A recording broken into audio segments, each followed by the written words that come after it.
सहारे से आजादी का दामन थामी, नेताजी के सहारे से आजादी का दामन थामी, नेताजी के सहारे से आजादी का दामन थामी, नेताजी के सहारे से आजादी का दामन थामी. Indira Gandhi Center for Freedom Struggle Studies of IGNOU on 21st January 2016 organized a one-day seminar on Netaji Subhash Chandra Bose, a reconstruction of post-1945 events in freedom struggle. Honorable Vice Chancellor of IGNOU, Professor Nageshwar Rao, inaugurated the seminar.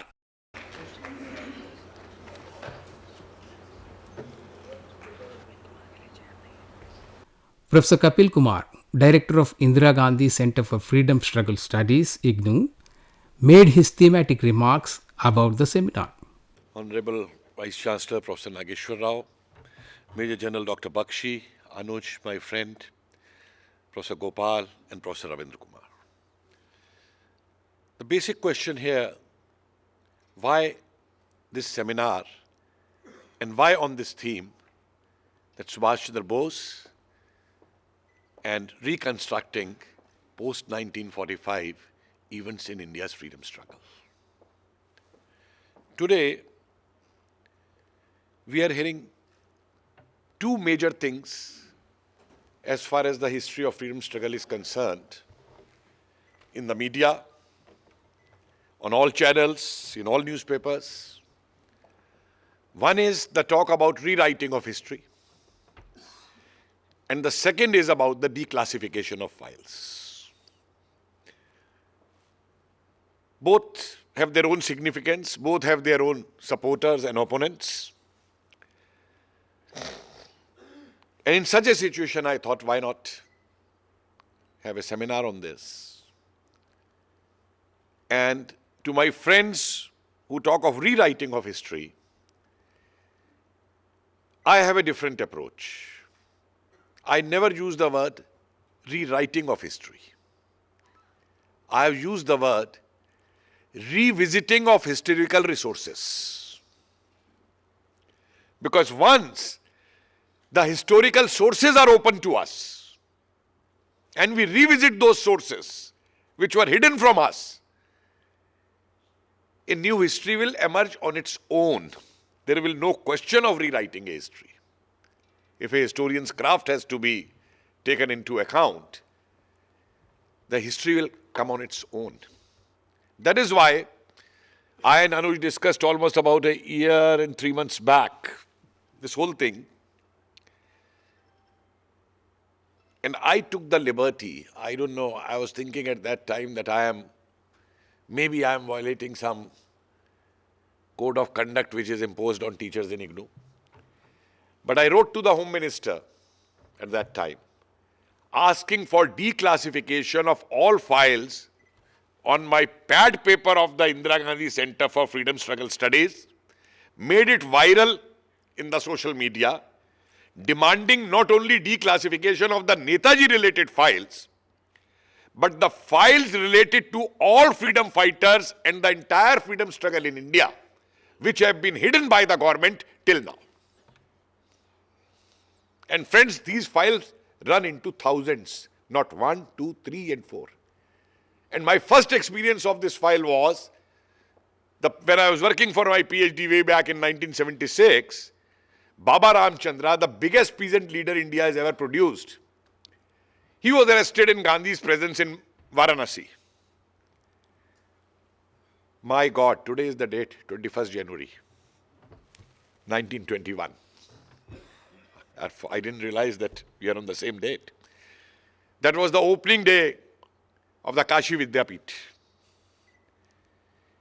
And that file of Baba Ramchand's arrest has not been transferred in the National Archive till today, because it exposes certain nationalist leaders who were a party to he being arrested by the British. There are many other such files. Chandrasekhar Azad, he was sold out when he was killed in the Alfred Park in Allahabad. Who sold out? The information is all there in the intelligence files. And we remember that during emergency, one ex-official of Delhi UP police, DSP, I'm forgetting his name, from Gorakhpur. Professor Makhanlal, you might be remembering that name.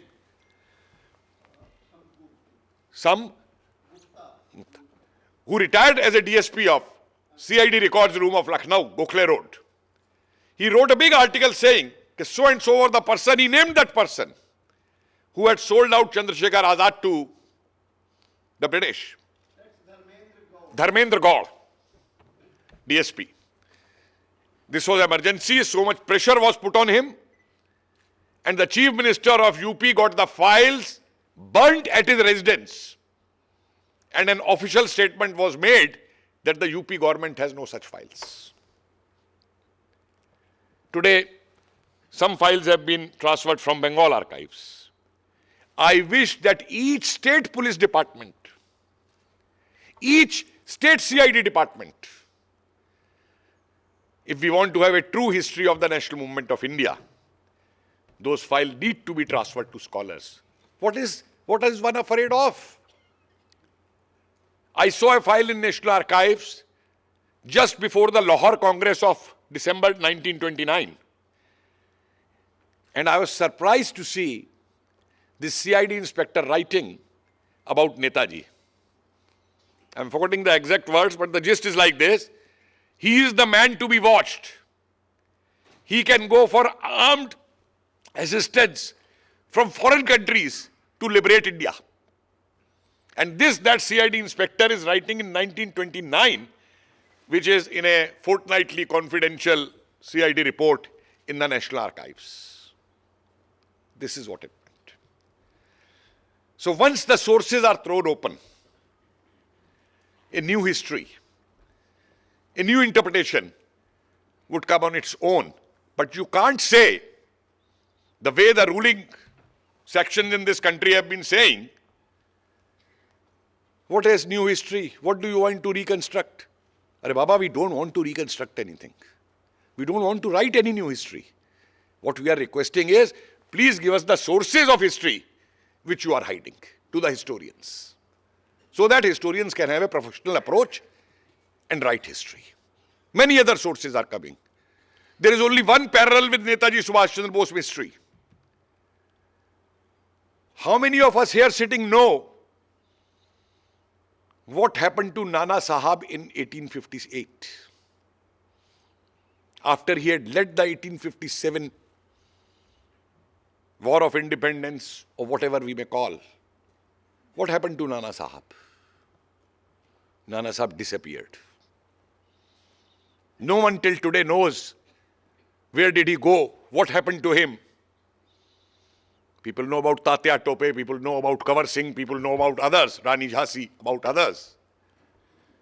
Has a single historian in India ever tried to find that out? Including me. Because that kind of history writing doesn't suit the political interests. The history of 45-47 period, Sumit Sarkar came out with a wonderful paper on the popular movements during 45-47, where the British rule is shaking. And what are we saying? Oh, these were violent movements. Congress didn't stand for violence. Indian national movement was totally non-violent. My dear friends, I have a question to such historians and to such political leadership in this country.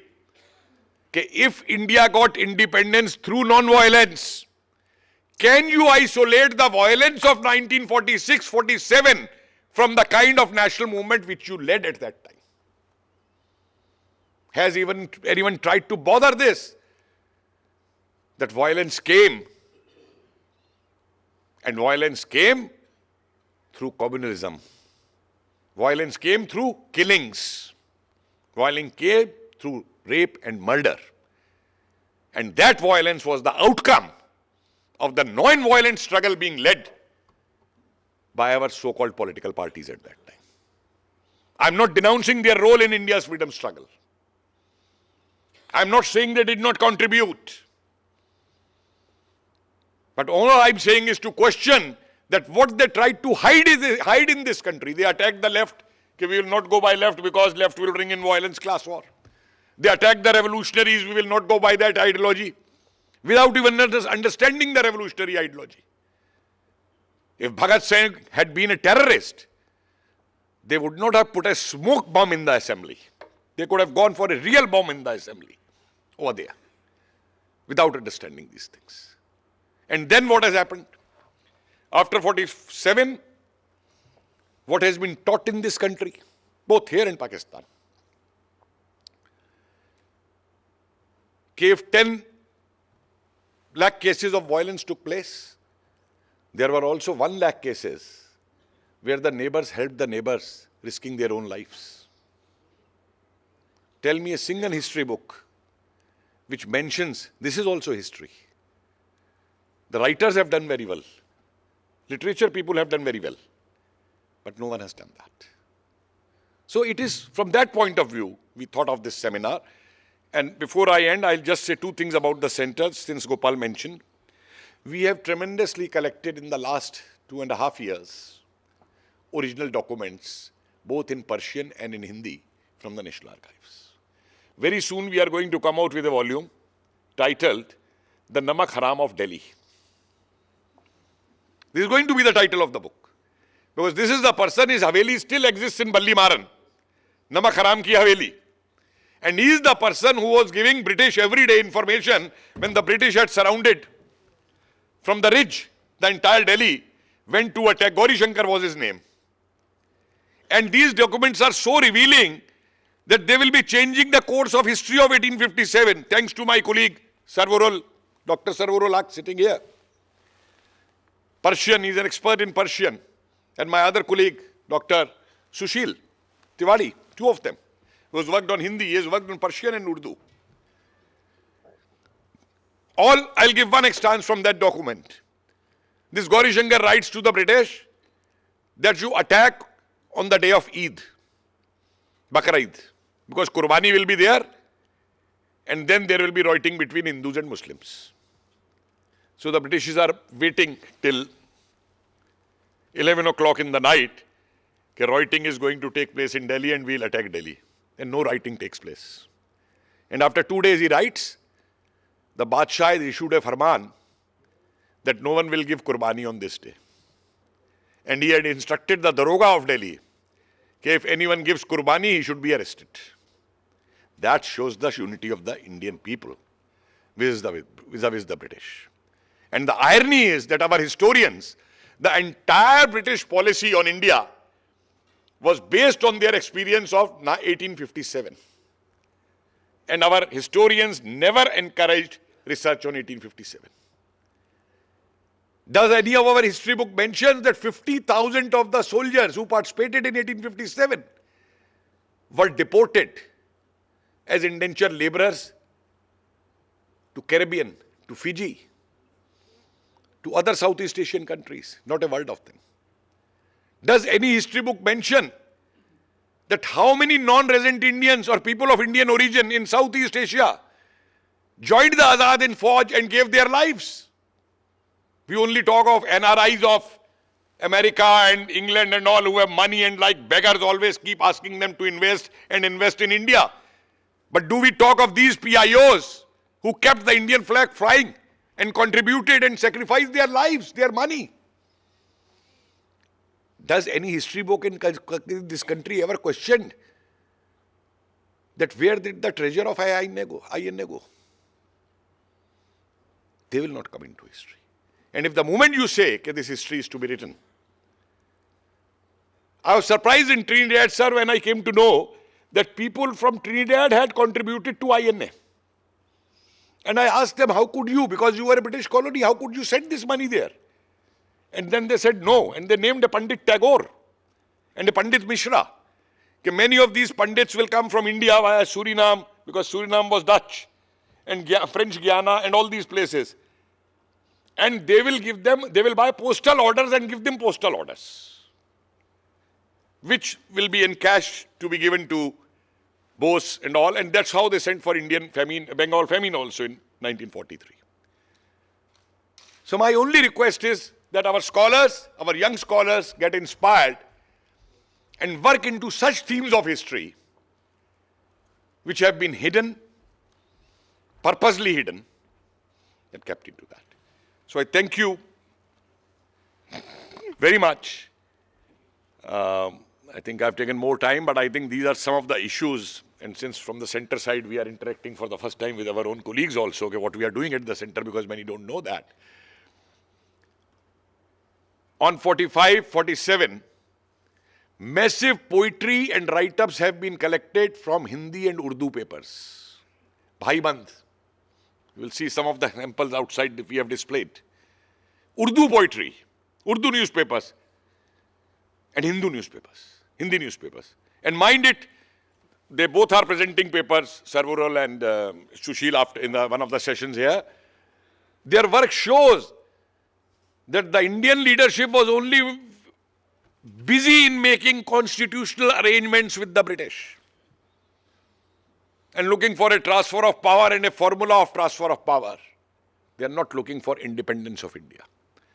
Because this is not the independence which either the INA, Bose, or the revolutionary in this country ever dreamt for.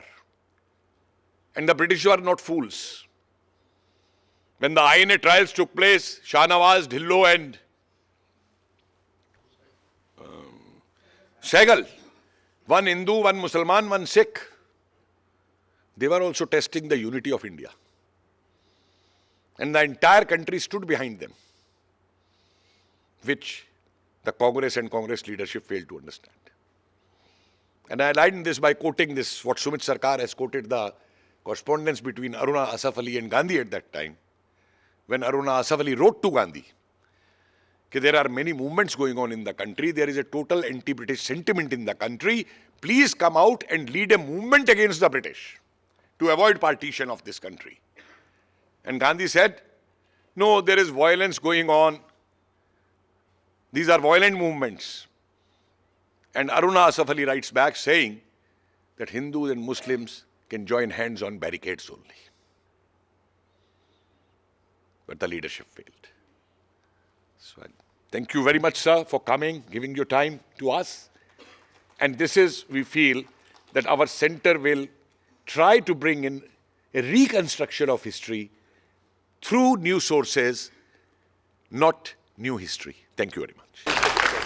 Netaji के सहारे से आजादी का दामन थाम, नेताजी के सहारे से आजादी का दामन थाम, नेताजी के सहारे से आजादी का दामन थाम, नेताजी के सहारे से आजादी का दामन थाम, नेताजी के सहारे से आजादी का दामन थाम, नेताजी के सहारे से आजादी का दामन थाम, नेताजी के सहारे से आजादी का दामन थाम, नेताजी के सहारे से आजादी का दामन थाम, नेताजी के सहारे से आजादी का दामन थाम।